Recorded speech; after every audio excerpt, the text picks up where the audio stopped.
Assalamualaikum warahmatullahi wabarakatuh. Perkenalkan, kami dari kelompok 3. Nama saya Arya Putra dan anggota yang lainnya ada Abdul Cahyati, Gatan Danu, Kalista Putri, Nadia Salma, Sabrina, dan Trioktian. Kami di sini ingin menjelaskan tentang Perang Pattimura dan Perang Padri.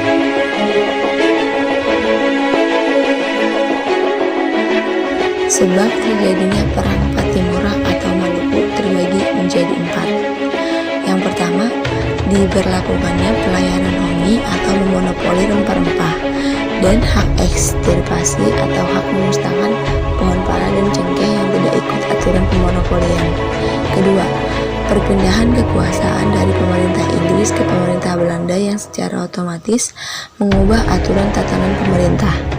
Yang ketiga, adanya kerja wajib dan pembayaran wajib kepada pemerintah Belanda serta belum lagi terdapat pajak-pajak yang ditetapkan Belanda. Keempat, pemerintah Belanda mengeluarkan uang kertas sebagai pengganti uang logam yang biasa dipakai rakyat Maluku yang menimbulkan kebingungan. Kronologi dan sejarah terjadinya Perang Pattimura atau Maluku. Perang Pattimura atau Maluku ini terjadi pada tahun 1817 yang dipimpin oleh Kapiten Pattimura atau Thomas Matulesi yang dibantu oleh beberapa pejuang antara lain Philip Latumahina, Thomas Patiwael, Anthony Ribuk, dan Christina Mata Tiahahu. Rakyat Maluku memulai perlawanan pada 15 Mei 1817 dengan melakukan serangan malam ke pos perahu dan berhasil membakar perahu milik Belanda. Keesokan harinya pasukan Pattimura menyerang, tak lama kemudian benteng tersebut dapat dikuasai dan berhasil membunuh Residen Vandenberg. Setelah terjadinya penyerangan, pemerintah Belanda tersebut tidak tinggal diam. Belanda mengirim pasukan bersenjata lengkap di bawah pimpinan Mayer Bettges dan tanggal 20 Mei 1817 terjadi di daerah Saparua. Akhirnya kemenangan memihak ke kubu pasukan Pattimura dan Mayer Bettges pun mati tertembak dan pasukan Belanda dapat ditumpas habis. Perlawanan pasukan Pattimura berkobar gigi sampai pasukan Belanda meminta pasukan dari Ambon yang dipimpin Kapten Lisnet dan Mayer. Di bulan November 1817, Belanda melakukan serang besar-besaran ke daerah pertahanan pasukan Pattimura dan benteng Dürstedt. Pasukan Pattimura terpaksa mengosongkan benteng tersebut. Benteng tersebut ditempati Belanda. Banyak daerah yang ditempati Belanda. Satu persatu pimpinan pasukan Pattimura tertangkap sampai Pattimura sendiri ditangkap. Pattimura diajak berunding oleh Belanda namun menolak. Akhirnya pada tanggal 16 Desember 1817, Pattimura dihukum gantung di benteng New Victoria Ambon. Sebelum digantung, Pattimura sempat berkata, "Pattimura boleh dihancurkan, tetapi sekali waktu kelak, Pattimura muda akan bangkit." Akhir perlawanan Pattimura. Perlawanan Pattimura diawali di mana setelah Inggris berdamai dengan Belanda, maka otomatis wilayah kekuasaan Inggris termasuk Maluku diserahkan kepada VOC. Dan setelah itu VOC kembali melakukan ekspansi dagang di Maluku khusus Ambon. Karena VOC telah sewenang-wenang dengan melakukan berbagai monopoli dagang, akhirnya pecahlah Perang Ambon yang dipimpin oleh Thomas Matulesi atau Kapten Pattimura. Dan pada tahun 1817 perlawanan Pattimura terhenti dan akhirnya ia digantung di benteng Victoria Ambon.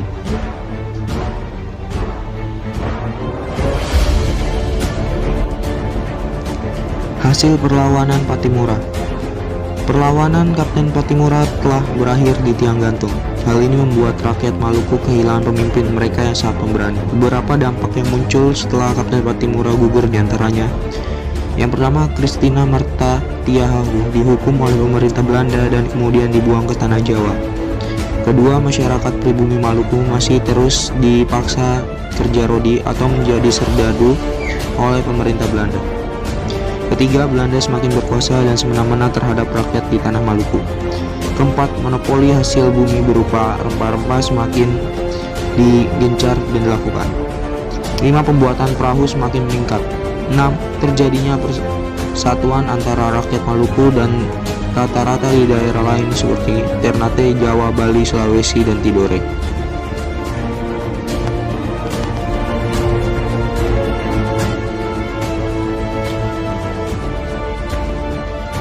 Tokoh yang terlibat dalam Perang Pattimura ini diantaranya Kapten Pattimura alias Thomas Matulesi, Paulus Tiahahu, Philip Lautmahina, Christiana Marta Tiahahu, Anthony Ribuk, Thomas Patiwell, Raja Tio, Lukas Latumahina, Johannes Maitulesi Ulupa.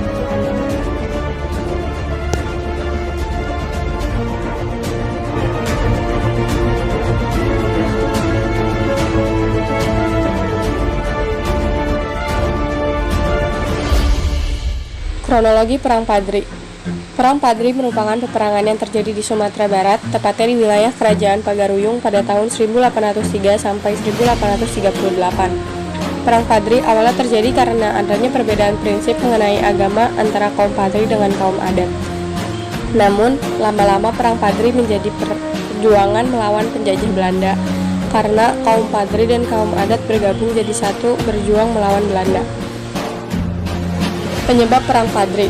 Perang Padri terjadi karena ada pertentangan dari kaum Padri atau kelompok ulama terhadap kebiasaan-kebiasaan buruk yang terjadi di masyarakat. Kebiasaan tersebut seperti judi, sambung ayam, minuman keras, tembakau, maupun menggunakan hukum matriarkat untuk pembagian warisan. Sebelum masyarakat sudah berkata akan meninggalkan kebiasaan-kebiasaan tersebut, namun masyarakat masih tetap menjalankan kebiasaan tersebut dan membuat kaum Padri marah sehingga terjadi peperangan. Perang Padri bisa disebut juga sebagai perang saudara, karena dalam perang tersebut melibatkan Minang dan Mandailing. Kaum Padri dipimpin oleh Harimau Nan Salapan, sementara kaum adat dipimpin oleh Sultan Arifin Muningsyah. Suatu kelompok yang terdiri dari 3 orang haji kembali ke Minangkabau sekitar tahun 1803 atau 1804. Mereka terilhami oleh penaklukan Mekah oleh kaum pembaharu. Kemudian mereka ingin membaharui masyarakat Minangkabau. Pimpinan-pimpinan utama kaum Padri diberi gelar kehormatan Minangkabau untuk pada guru agama yaitu Tuanku. Salah satu pemimpin yang paling terkemuka adalah Tuanku Imam Bonjol. Selama perang saudara meletus yang ingin melakukan pembaruan, kaum Padri menghadapi perlawanan Segit di tanah datar dan di dataran-dataran renah. Namun kaum Padri mampu meraih kemenangan. Pada tahun 1815, sebagian besar keluarga kerajaan Minangkabau terbunuh di tanah datar. Keterlibatan Belanda dalam perang saudara tersebut, kaum Adam mendesak dan meminta bantuan Belanda pada tahun 1821. Mereka mendatangi suatu perjanjian penyerahan Minangkabau kepada Belanda, padahal mereka sudah tidak lagi mempunyai kekuasaan real. Tak lama itu, serangan pertama Belanda dilakukan pada kaum Padri. Serangan tersebut mampu memukul mundur kaum Padri keluar dari Pagaruyung. Kemudian Belanda membangun benteng pertahanan di Batu Sangkar dengan nama Front van der Kapellen. Sementara itu, kaum Padri menyusun strategi dan kekuatan di Lintau. Pada tahun 1822, pasukan Belanda yang dipimpin oleh Kapten Govinet oleh kaum Padri. Dalam peristiwa itu, Kapten Govinet terluka dan tewas. Pada September tahun 1822, Belanda kembali ke Batu Sangkar setelah tertekan dengan serangan kaum Padri yang dipimpin Tuanku Nan Renceh. Namun, keterlibatan Belanda membuat keadaan semakin kacau dan rumit. Belanda malah ikut mencampuri kaum adat. Pada tahun 1333, kaum adat bergabung dengan kaum Padri dan bersama-sama berjuang melawan Belanda.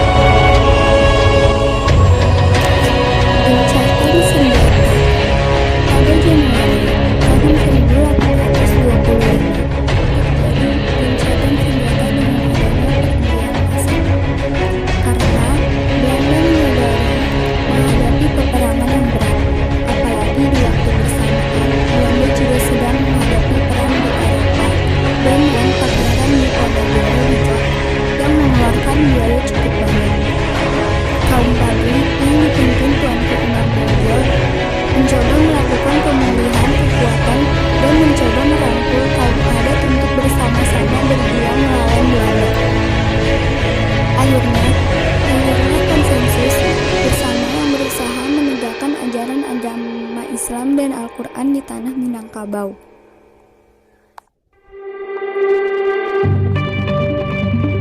Bahasa Padangnya bernama adat Basandi Syarak Bansandi Kitabullah.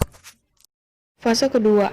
Fase kedua terjadi pada tahun 1825 sampai 1830. Pada fase ini, Belanda mengupayakan adanya perdamaian. Pada tanggal 15 November 1825, ditandatanganinya Perjanjian Padang yang berisi 1. Belanda mengakui kekuasaan pemimpin Padri di Batu Sangkar, Saruwaso, Lubuk Sigandang, Agam, Bukit Tinggi, dan menjamin sistem agama di daerahnya. 2. Kedua belah pihak tidak akan saling menyerang. 3. Kedua belah pihak akan melindungi orang-orang yang akan melakukan perjalanan. 4. Secara bertahap Belanda akan melarang sabung ayam. Padri di Sumatera Barat ini dibagi menjadi 3 fase. Fase pertama, fase kedua, dan fase ketiga. Fase pertama. Fase pertama terjadi pada tahun 1821 sampai 1825. Dimulai gerakan kaum Padri menyerang pos pencegatan kepada Belanda. Tuanku Pasaman menggerakkan 20.000 sampai 25.000 pasukan untuk menyerang. Pasukan Padri menggunakan tombak dan parang. Belanda dengan 200 pasukan Eropa dan 10.000 pasukan pribumi termasuk kaum adat menggunakan senjata yang modern. Di pihak Tuanku Pasaman, 350 orang tewas dan Belanda juga kehilangan banyak pasukan. Tuanku Pasaman dengan sisa pasukannya mundur ke Lintau. Belanda berhasil menguasai di lembah Tanah Datar dan mendirikan benteng. Perlawanan terus berlangsung. Tuanku Pasaman memfokuskan perjuangannya di Lintau dan Tuanku Nandance memimpin sekitar Basok.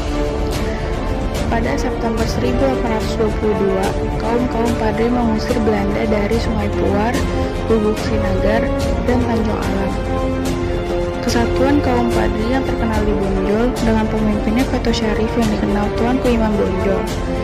Pada tanggal 26 Januari 1824, tercapai perundingan damai Belanda dan kaum Padri, akan tetapi dimanfaatkan untuk menguasai daerah lain. Fase ketiga tahun 1830 sampai 1837. Kaum Padri dapat mendukung kaum adat. Kaum Padri berhasil memutuskan komunikasi antara Belanda di Tanjung Alam dan Bukit Tinggi.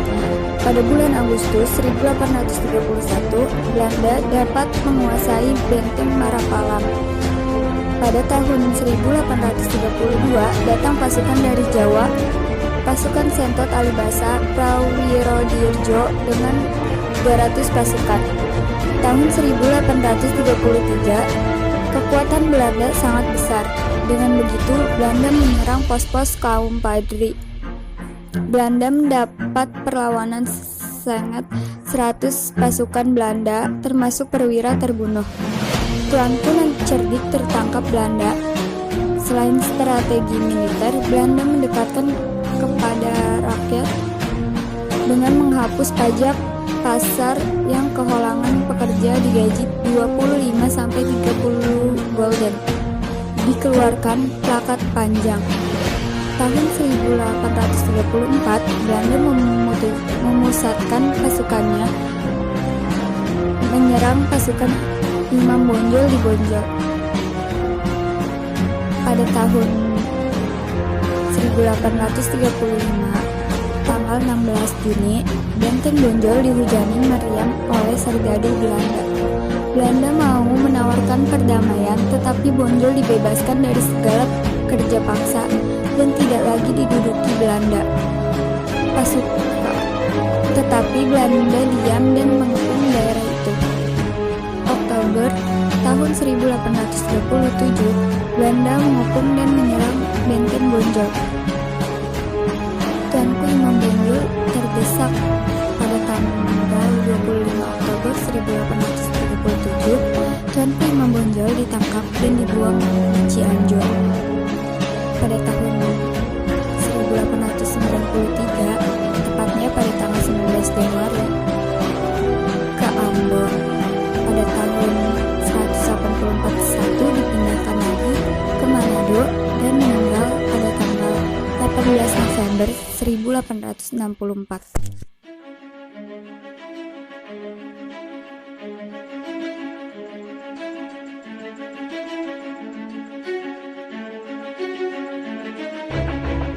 Tokoh-tokoh yang berperan dalam Perang Padri yaitu 1. Tuanku Imam Bonjol, 2 Tuanku Pasaman, 3 Tuanku Nan Renceh, 4 Mayor Jenderal Kokius, 5 Letnan Kolonel Raaf, 6 Letnan Kolonel Elauk. Sekian hasil presentasi dari kami kelompok 3. Jika ada kata-kata yang kurang berkenan, mohon maaf dan dimaafkan. Wassalamualaikum warahmatullahi